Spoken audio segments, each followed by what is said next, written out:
nossa maratona de inclusão socioalimentar do Incluir Chic. Eu desejo que você aproveite bastante esse vídeo, aprenda com esse profissional maravilhoso que nós selecionamos para estar trazendo para você informações relevantes, informação de qualidade. E se você tiver alguma dúvida, deixe no nosso feed, deixe aqui nos comentários do YouTube, deixe nas mensagens lá no Instagram, tá bom? Aproveite bastante. Não é todo dia que você tem um profissional desse aí na sua casa. Olá! Em primeiro lugar, eu quero agradecer a oportunidade de participar dessa maratona de inclusão que tem a missão de levar um pouco de informação e empatia para todos que convivem com alergia. O tema da alergia é um tema que me acompanha já há cerca de 20 anos e nesse período uma das áreas da alergia que mais eu tenho me dedicado são as alergias alimentares.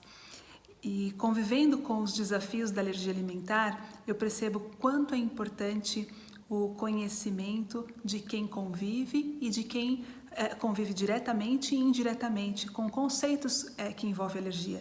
Esse conhecimento não pode ser restrito apenas aos médicos. Aos médicos cabe orientar as questões de diagnóstico e tratamento, mas conviver e conviver bem com alergia é importante entender um pouco, conhecer, e essa missão dessa maratona é uma missão digna de aplausos. Então vamos conceituar um pouquinho, falar um pouco primeiro o que é alergia, né? Muitas pessoas acham uma pessoa que tem contato com uma substância e tem uma reação, seja ela qual for, alimento, ou um cachorro, gato, ou uma ferroada de algum inseto, abelha, vespa, formiga, ou um remédio, quando tem contato com essa substância e tem uma reação, nós já podemos dizer que é alergia? Não. Então, um primeiro conceito importante é entender o que é alergia, porque as consequências que vão sofrer no diagnóstico e depois também no acompanhamento vão ser diferentes, dependendo se nós fazemos diagnóstico de alergia ou de uma intolerância, em relação à alergia, que tipo de alergia, quais as consequências, quais as gravidades, como que é a evolução. Então, primeiro conceito, o que é alergia?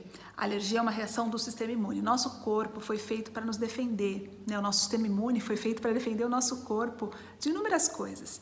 E para o sistema imune fazer essa tarefa, ele precisa diferenciar coisas que entram em contato com o nosso corpo sem produzir nenhum mal para nós e reconhecer e tolerar. Guarde essa palavra, tolerar. O nosso corpo aprende a tolerar através de mecanismos bastante especializados que o sistema imune desenvolve a partir do nascimento.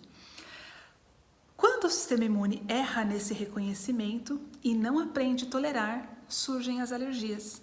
Então, alergias nada mais são do que reações do corpo através de uma reação inadequada do sistema imune contra uma proteína, porque o sistema imune exerce reconhecimento para proteínas. Ou ele aprende ou ele não aprende a tolerar as proteínas que estão presentes nas diversas substâncias. E aqui, então, é importante um tripé. Ter uma reação imunológica, que em algumas vezes a gente consegue detectar por teste, em outras não. Então, uma reação imunológica contra uma proteína produzindo sintoma. Quando a gente faz um teste, por exemplo, eu só estou detectando uma resposta imunológica. O sistema imune respondeu ali de uma forma inadequada. Mas, se não produzir sintomas que a gente comprove que tem relação com essa resposta imunológica, eu não posso dizer que uma pessoa que tem teste positivo tem alergia. Então, para ter alergia, eu preciso comprovar que existe uma relação de causa e efeito de base imunológica, e aí não dá tempo aqui, senão vocês vão ficar cansados de mim, para explicar como que são essas reações imunológicas. Então, quando o sistema imune reage contra uma proteína e causa sintomas, nós estamos diante de uma alergia. E fica claro, então, que as alergias podem ser para várias coisas, para alimentos, para venenos de inseto, para medicamentos, para látex, para uma série de coisas. E uma vez que o sistema imune desencadeou uma resposta, desenvolveu uma resposta contra uma proteína, toda vez que tiver o contato com essa proteína, os sintomas vão aparecer. Depois que apareceu a alergia, não vai ficar tendo uma evolução. Se comer um pouquinho não tem reação, se comer bastante tem reação. Quando desenvolve alergia, qualquer quantidade, mesmo quantidades pequenas, desencadeiam reação. Sempre vai ter a mesma reação. Quais reações? E aí vem o segundo ponto. Então, o primeiro ponto, que é alergia, resposta imune contra uma proteína. Não é para açúcar, então por isso que a gente não fala de alergia à lactose, porque a lactose é um açúcar. Então, alergia à proteína. E aí o segundo ponto, o sistema imune é um grande exército. E cada setor desse exército desenvolve um tipo de reação, desenvolve um tipo de mecanismo para produzir sintomas. Então, dependendo do quartel aí do sistema imune que desencadeia a reação, se for uma linha que produz IgE, nós vamos ter uma reação IgE mediada. Mas existem inúmeros outros quartéis, inúmeros outros meios que o sistema imune usa para produzir reações. Então, nem todas as reações vão ter IgE ou vai dar para fazer teste, porque existem uma série de manifestações que são causadas por mecanismos diferentes, inúmeros mecanismos, e por isso as manifestações de alergia alimentar e de alergia em geral podem ser muito distintas, podem ser muito diferentes. Existem pacientes que têm manifestações apenas gastrointestinais, outros manifestações cutâneas, manifestações as mais diversas. E dependendo do mecanismo, essas manifestações vão variar em intensidade, em gravidade e em tempo de evolução também. Então, uma coisa que é importante, depois de definir o que é alergia, é entender que um mesmo alimento, por exemplo, o leite, ele pode produzir doenças diferentes. Porque uma vez que o meu sistema imune desenvolveu uma alergia a leite, por exemplo, uma alergia IgE mediada para leite. O padrão de alergia IgE mediado é um padrão. Não vai ficar trocando de mecanismo. Então começou com um tipo de alergia que não é IgE mediado. Por exemplo, sangue nas fezes. Teve sangue nas fezes, não vai ficar mudando para IgE mediado. Até existe essa possibilidade de, na evolução, alguns pacientes com alergia não IgE mediada desenvolverem alergia IgE mediada. Mas aí é uma mudança do tipo de alergia e que acontece numa minoria dos casos. A maioria dos pacientes que teve uma resposta incorreta, o sistema imune desenvolveu uma resposta inadequada por algum mecanismo. É como se entrasse numa fila. Tem uma fila para IgE mediado, uma fila para não IgE mediado. Então imagina que você está na fila do cinema e você escolheu assistir o filme X e tem o filme Y. Entrou no filme Y, o filme que vai passar vai ser o filme Y. Não tem como você entrar na fila do filme Y e assistir o filme X. Então, o sistema imune desencadeia uma resposta que tem um padrão imunológico, por conta das células mesmo, do tipo de mediador envolvido naquele mecanismo. Tá? Porque eu vejo que uma aflição muito grande das famílias, porque as alergias mais comuns são dessa família que não IgE mediada, que não envolve risco de anafilaxia, risco de reação grave, assim, fatal, podem trazer muito incômodo. São bastante difíceis também, existem alguns outros riscos particulares, mas uma grande aflição é o risco daquela criança que teve sangue nas fezes ou que está tendo dor abdominal, distensão, diarreia, que ela tenha um quadro de anafilaxia, edema de glote. O sistema imune não fica mudando. Essa fila não IgE mediado vai ter o filme da alergia não IgE mediada. E como é o filme da alergia não IgE mediada? É um filme em que os sintomas não são imediatos, não acontecem rapidamente, em geral acontecem alguns dias depois, e tem uma evolução em que a chance de desenvolver tolerância é muito grande. A maior parte desses pacientes desenvolvem tolerância dentro de 1-2 anos.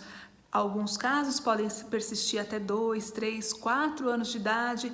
É muito raro persistir após os 4 anos de idade. E quase que a totalidade desses casos não IgE mediados desenvolvem tolerância, que é aquele mecanismo inicial que não foi formado adequadamente ou foi perdido durante a infância.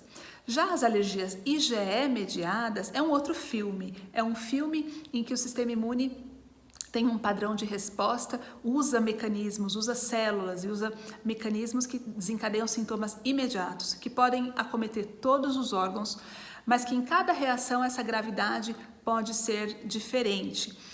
pode se manifestar de forma diferente, com gravidades diferentes. E é importante desmistificar que a alergia vai ser progressiva. Então, hoje teve urticária, amanhã pode evoluir para uma anafilaxia, ou vai evoluir com uma anafilaxia, ou se teve uma anafilaxia, vai ter anafilaxia de novo se tiver um acidente. A palavra é imprevisível. Então, mas esse filme é um filme que as reações são mais imprevisíveis, pode haver uma persistência maior de alergia, pode demorar mais, mas mesmo assim, a maioria das alergias IgE-mediadas que surgem na infância desenvolve tolerância ao longo do tempo. Esse filme IgE-mediado, diferente do filme do não IgE-mediado, é um grupo de pacientes que também é um grupo de alergias que a alergia pode surgir ao longo da vida. Eu posso desenvolver uma alergia IgE-mediada para algum alimento, desde que esse alimento não faça parte da minha rotina. Na infância, as alergias IgE-mediadas são para alimentos comuns. Já na criança maior, no adolescente e adulto, a alergia IgE-mediada só vai surgir para alimentos que são de consumo esporádico, porque para ter essa quebra de tolerância, se eu comia um alimento regularmente, aprendi tolerância, eu preciso ter uma perda de memória, eu preciso ter uma quebra dessa tolerância. Para ter essa quebra da tolerância, eu preciso de um intervalo de tempo em que meu sistema imune não é lembrado da tolerância que ele aprendeu a ter. Então, por isso que o tipo de alimentos que causam alergia nos adultos é diferente do tipo de alergia que as crianças são acometidas. Bom, mas como é que trata a alergia alimentar? O tratamento da alergia alimentar se sustenta em 4 pilares. O primeiro pilar, o inicial e mais importante de todos, é a restrição alimentar. A restrição alimentar é o pilar mais importante para manter o paciente que tem alergia em segurança. Somente com a restrição é possível garantir que a pessoa não tenha uma reação, que a criança não tenha reação. É a restrição que desenvolve tolerância? Não. É a restrição que cura? Não. Quando nós falamos de tratamento, nós estamos falando de dar segurança para que não tenha reação e não atrapalhar um processo natural de desenvolvimento de tolerância que acontece ao longo do caminho na maioria dos pacientes. Então, não é a restrição que vai fazer sarar. E por isso não precisa aquele pânico quando acontece de ter um acidente não intencional, involuntário, e tem uma reação, e trata a reação, fica tudo bem, e aí muitas famílias, muitas mães ficam com o coração apertado, falando agora vai voltar a estaca zero, agora não, desaprendeu tudo. Não é assim que funciona. Isso já está bastante estudado. O sistema imune não desaprende aquilo que ele já está aprendendo. Então, a restrição não é a restrição que faz sarar. A restrição é muito importante por conta da segurança que traz para a vida da pessoa que tem alergia alimentar. Então, restrição é muito importante. E como a restrição, dependendo do alimento, acaba tendo um impacto muito grande na alimentação, iniciativas de inclusão podem trazer mais conforto social, psicológico, acolhimento para os pacientes que têm alergia alimentar. E eu super apoio todas essas iniciativas de inclusão. O sistema a regulamentação da rotulagem no Brasil facilitou muito a vida dos brasileiros que têm alergia alimentar para conviver melhor com a alergia de forma mais segura em relação ao consumo de alimentos. Então, restrição alimentar é importante e nesse período, então, cuidar e tentar investir em formas, em meios de fornecer uma alimentação que a criança e que o paciente seja incluído e fazendo parte da alimentação, que é um aspecto tão importante da nossa sociabilidade. Então, um pilar, restrição. O outro pilar é cuidado nutricional. Dependendo do alimento, para os alimentos comuns, a retirada de um alimento ou de um grupo alimentar pode trazer riscos nutricionais que precisam de uma atenção especial e profissional para saber se não precisa haver uma substituição mais dirigida ou eventualmente até uma suplementação nutricional. Isso é avaliado de forma individual. O terceiro pilar é tentar prevenir a reação, então leitura de rótulo, e preparar o paciente para caso uma reação aconteça, o que fazer, como agir. E isso é feito através do plano de ação. E o quarto pilar, então, primeiro pilar, restrição, Segundo pilar, restrição. Segundo pilar, atenção para os aspectos nutricionais. Terceiro pilar, plano de ação para reação acidental que eventualmente aconteça. E quarto pilar, acompanhamento da tolerância. Para cada doença, se é uma alergia não IgE-mediada, existem várias doenças: colite, enterocolite, gastroenterite, enteropatia, esofagite eosinofílica, dermatite atópica, alergia IgE-mediada, anafilaxia, urticária. São todas doenças diferentes e evoluem de forma diferente. O segmento, o acompanhamento para saber qual é a idade de tolerância, todos os pacientes vão acompanhar da forma igual? Não, são doenças diferentes. Então, nesse acompanhamento de tolerância, o médico avalia de forma individualizada qual é o melhor momento de fazer um teste de provocação para saber se desenvolveu tolerância ou não, quando fazer isso, como fazer isso, com que tipo de alimento. Tudo isso vai variar de acordo com o tipo de doença e com indícios clínicos que são dados pela evolução de cada paciente. Uma mesma doença, uma alergia IgE-mediada, por exemplo, para um paciente, mesmo sendo a mesma doença, imaginem 2 pacientes, os 2 com alergia IgE-mediada para leite. Um deles pode estar tendo uma evolução que o nível dos IgE está baixando, ou que ele teve um escape, um acidente de exposição em que não desencadeou sintomas, ou ele está tanto tempo já sem reação.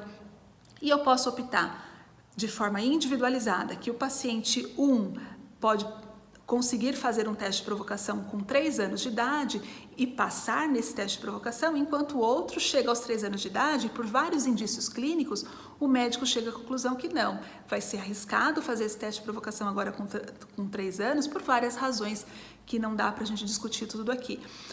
E optar por adiar um pouco mais o teste de provocação para os 4 anos ou para os 5 anos. Não existe uma idade fixa para definir quando vai se avaliar a tolerância. Para a maioria das alergias não IgE-mediadas, essa idade é com 1 ano, 2 anos, que se faz o teste de provocação. E essa tolerância, quando se avalia e se chega à conclusão que não há perspectiva de desenvolvimento de tolerância, isso pode acontecer em algumas alergias IgE-mediadas, quando se tem dados prognósticos de expectativa muito baixa de desenvolvimento de tolerância e com gravidade alta de reações, pode ser possível um tratamento que se chama dessensibilização ou imunoterapia, que é um tratamento que envolve risco de reações, tem que ser feito por equipe treinada, em local apropriado, não pode ser feito em casa e para pacientes muito selecionados. A primeira estratégia para a tolerância é aguardar o desenvolvimento natural de tolerância e que felizmente acontece na maioria dos casos. Enquanto nós aguardamos esse desenvolvimento natural, nós cuidamos de todos os outros pilares, mantendo a restrição, fazendo inclusão, tendo empatia, cuidando dos aspectos nutricionais e tendo um plano de ação para deixar a família e o paciente sempre seguro. Novamente, um prazer conversar um pouquinho sobre alergia.